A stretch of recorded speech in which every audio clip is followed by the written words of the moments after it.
நம்ம Ashwin sweets and snacks export பண்றதுக்கு 7373041434 மற்றும் www.ashwinsweets.com கான்டாக்ட் பண்ணுங்க.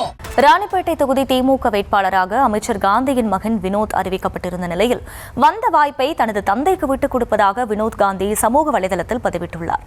திமுக மற்றும் அதன் கூட்டணி கட்சி தொண்டர்களுடன் வேட்புமனு தாக்கல் செய்துவிட்டு அமைச்சர் காந்தி பிரச்சார வாகனத்தில் மேளதாளங்கள் முழங்க ஊர்வலமாக சென்ற நிலையில் மகன் விரும்பி விட்டுக் கொடுத்தாரா அல்லது தந்தை தட்டி பறித்தாரா என்பது குறித்து விவரிக்கிறது இந்த செய்தி தொகுப்பு.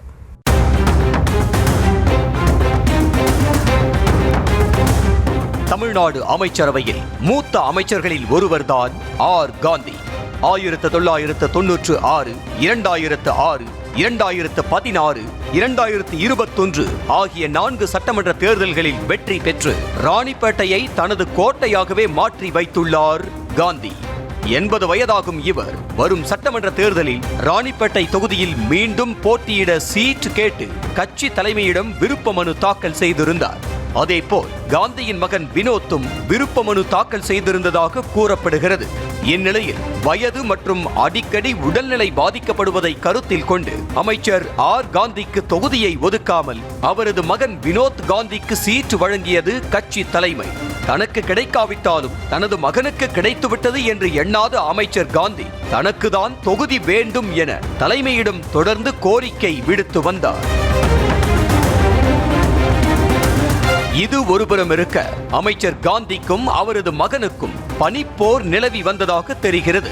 தந்தையை மீறி மகன் உள்ளூர் அரசியலில் ஓவர்டேக் செய்ததாகவும் அதனாலேயே பிரச்சனை முடிவில்லாமல் சென்றதாக சொல்லப்படும் நிலையில் தனக்கு தெரியாமல் விருப்ப மனுவும் மகன் தனியாக கொடுத்ததால் அமைச்சர் காந்திக்கு கோபம் உச்சிக்கு ஏறியதாக கூறப்படுகிறது. அதனால் வேட்பாளராக அறிவிக்கப்பட்ட தனது மகனுக்கு மாவட்ட செயலாளர் என்ற முறையில் கூட அமைச்சர் காந்தி ஒத்துழைப்பு தரவில்லை. அதோடு வினோத் காந்திக்கு யாரும் ஒத்துழைப்பு தரக்கூடாது எனவும் கட்சி நிர்வாகிகள் மற்றும் தொண்டர்களுக்கு ஆர்டர் போட்டதாகவும் கூறப்படுகிறது. இதற்கு மத்தியில் ராணிப்பேட்டையில் வேட்பாளர் மாற்றம் குறித்த எந்த தகவலையும் கட்சி தலைமையும் வெளியிடவில்லை. அதே நேரம் வேட்புமனு தாக்கல் செய்வதற்கு கடைசி நாளாகியும் அமைச்சர் காந்தியின் மகனும் வேட்புமனு தாக்கல் செய்ய வரவே இல்லை. அதனால் தொகுதியில் சலசலப்பு ஏற்பட்டது. அனைத்து தொகுதிகளிலும் பிரச்சாரம் நடந்து கொண்டிருக்கும் நிலையில் ராணிப்பேட்டையில் மட்டும் அதற்கான அறிகுறியே இல்லை. அங்கு என்ன நடக்கிறது? தந்தை மகன் பிரச்சனையில் வெற்றியை கோட்டை விட்டு விடுவார்களா என கட்சி தலைமை கடுப்பாகி திமுக எம்பி ஜெகத் ரட்சகன் நேரில் சென்று பஞ்சாயத்து பேசி உள்ளாரா?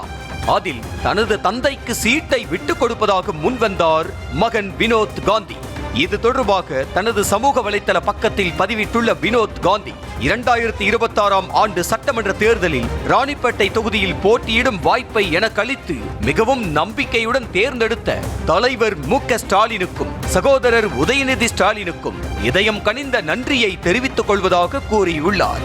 தன் தந்தை மீண்டும் போட்டியிடும் நிலைப்பாட்டில் உறுதியாக இருப்பதாகவும் அதனை கருத்தில் கொண்டு இந்த வாய்ப்பை அவருக்கு மரியாதையுடன் மீண்டும் ஒப்படைக்க தான் முடிவு செய்திருப்பதாகவும் குறிப்பிட்டுள்ள வினோத் காந்தி என்னை உறுதியாக ஆதரித்து நம்பிக்கை அளித்த அனைத்து ஆதரவாளர்களுக்கும் மனமார்ந்த நன்றியையும் தெரிவித்துள்ளார்.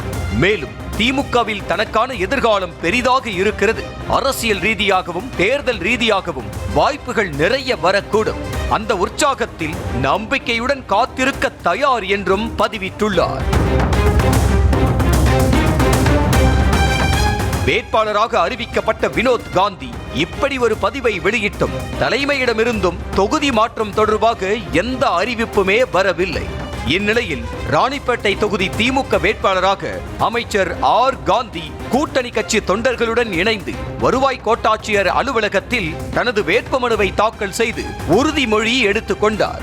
பின்னர் வெளியே வந்த அவரை திமுக மற்றும் அதன் கூட்டணி கட்சி தொண்டர்கள் ஒன்று திரண்டு பிரச்சார வாகனத்தில் அமர்த்தி மேளதாளங்கள் முழங்க ஊர்வலமாக அழைத்து சென்றனர். மகன் விட்டு கொடுத்தாரா அல்லது தந்தை தட்டி பறித்தாரா என்பதையெல்லாம் தாண்டி வரும் தேர்தலில் ராணிப்பேட்டையை அமைச்சர் காந்தி தக்க வைத்துக் கொள்வாரா என்றே மக்கள் பேசி வருகின்றனர். அதே நேரம் அறிவிக்கப்படாத ஒரே வேட்பாளர் அமைச்சர் காந்திதான் என்றும் அறிவிக்கப்படாதவர் எப்படி வேட்பாளராக நிற்க முடியும் என்ற கேள்வியும் எழுந்திருக்கிறது. அந்த கேள்விகளை எப்படி சமாளிப்பது என தெரியாமல் உடன்பிறப்புகள் முழித்துக் கொண்டிருக்கிறார்களா? நம்ம Ashwin sweets and snacks export பண்றதுக்கு 7373041434 மற்றும் www.ashwinsweets.com கான்டாக்ட் பண்ணுங்க.